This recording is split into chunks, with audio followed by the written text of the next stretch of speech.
आज सुबह जब हम अपनी क्लिनिक पर गए तो सबसे पहले हमने एक महिला पेशेंट का ट्रीटमेंट किया जिनकी उम्र लगभग 30 से 35 वर्ष होगी।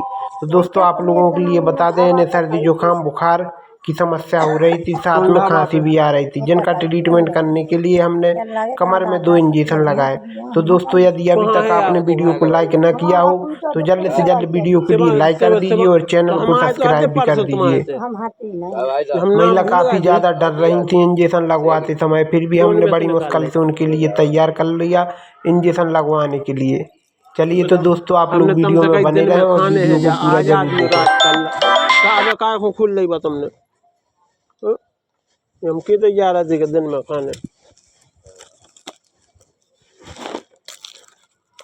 जा खांसी में तो हम कह रहे सब हो गए अलग बेटा तुम